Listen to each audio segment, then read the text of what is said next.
The first lesson anyone can learn, and it's simpler than it sounds, is to study the machine that runs your life, the mind. You don't need a retreat, a special lineage, or a cloistered cell to notice how attention moves, why thought grips you, and how feeling channels your energy. With a little curiosity and disciplined practice, anyone can map the habits that hijack their focus and begin to steer intentionally. Once you know how attention is drawn and held, you gain the power to redirect it. Once you can redirect it, you can concentrate, and you cannot reliably concentrate on what you do not understand. People often say, "Life is too busy, I can't simplify," but that's less a statement of reality than a confession of choice. No one forces you to accept every invitation, follow every platform, or attend every meeting. Your calendar and your feeds are a set of options you select. Energy follows physical law. You cannot conjure more of it out of thin air. You can only reallocate what you already possess, or transform it from one form to another. If you plan to be awake until 11 tonight and depleted by the day's end, you have a finite reservoir to manage. Treat the day's attention like a budgetable currency. Entrepreneurs in particular should think of attention the way they think of money. A limited resource that benefits from prudent allocation, thoughtful investment, and occasional austerity. Technology itself is not the enemy, it's neutral. The same smartphone that fragments your attention can be configured to support focus if you are the one shaping its rules. But if every ping triggers an automatic reflex, "Yes, master, how may I serve you?" your nervous system has been outsourced to a design economy built to capture and monetize distraction. The antidote is not technophobia but deliberate governance, scheduled checks, focus sessions, and modes that make devices servants rather than taskmasters. The practical path to sustained focus runs through two teachable steps. First, distinguish awareness from content. Second, build the habit of returning awareness to chosen objects. Imagine awareness as a small glowing orb that can float through the vast terrain of your mind.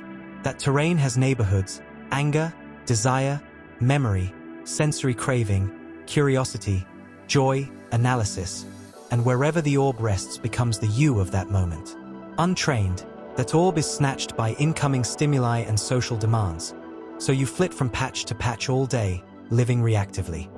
Concentration is merely the repeated practice of bringing the orb back to a single chosen point and holding it there. The method is simple and mundane.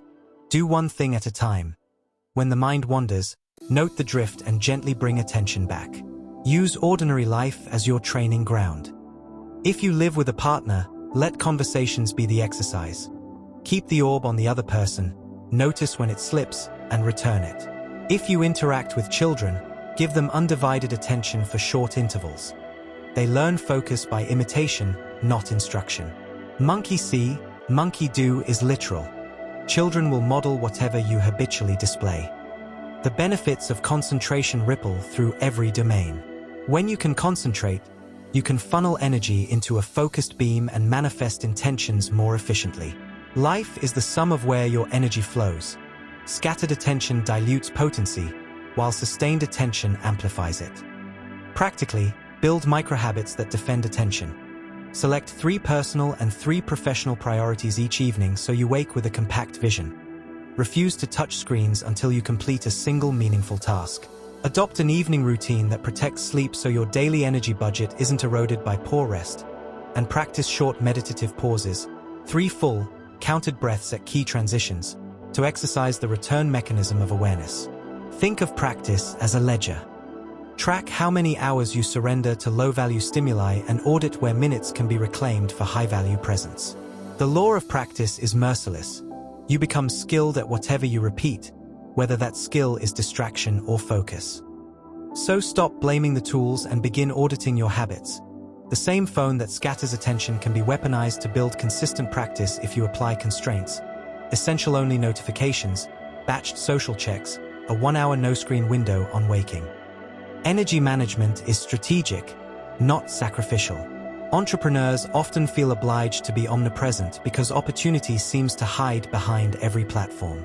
That impulse produces shallow performance and exhaustion. Treat attention like financial capital. Impulsive spending feels good in the moment and leaves you bankrupt later. Strategic investment compounds into meaningful output. When the orb wanders, bring it back kindly. Sternness breeds resistance, not control. The goal is not suppression of thought, but stewardship of attention that feeds thought. That is why simple routines matter. Sitting down, noticing, returning, repeating. These are the basic wiring practices that shift neural defaults from reactive scattering to responsive presence. Over weeks and months that remodeling becomes durable. Your baseline moves from frantic to considered. If you want others, children, colleagues, partners, to cultivate focus, model it. Read aloud without interruption, play attention games, create brief rituals of shared presence. If you can't hold the orb steady yourself, you can't reasonably ask another to do it. Presence transforms relationships and leadership. Leaders who are present increase trust. Teachers who model attention boost learning. Partners who give undivided focus deepen intimacy. Concentration also refines how you meet difficulty. With a stable field of awareness, you tolerate discomfort without collapsing into frantic reactivity. You hold emotions long enough for them to move through, rather than amplifying them with reactive narratives.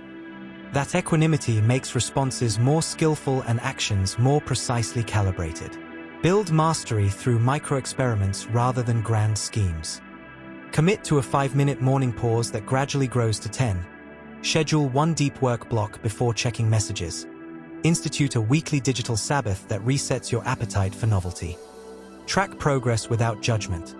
How often did the orb wander in conversation this week compared to last? Celebrate marginal gains. The compound effect is striking. Practices that once felt impossible, extended creative production, calm presence in crises, deep listening, become your operating system. You don't need every platform, trend, or novelty. You need a few reliable channels that align with your purpose and the stamina to steward them. Practice one thing at a time, return awareness whenever it drifts, and treat your phone and calendar as servants of your priorities rather than their masters. Over months, this discipline yields richer relationships, more meaningful work, and a calmer nervous system. If this message landed with you and you'd like structured guidance to build practical routines, please consider supporting our work and purchase our book, Mental Mastery, Awaken the Warrior Within. It expands these teachings with guided practices, meditations, and step-by-step exercises to help you embody these states. The link is in the description below. Your support sustains this work and helps these teachings reach more seekers. Stay present, stay grounded, and I'll see you in the next video.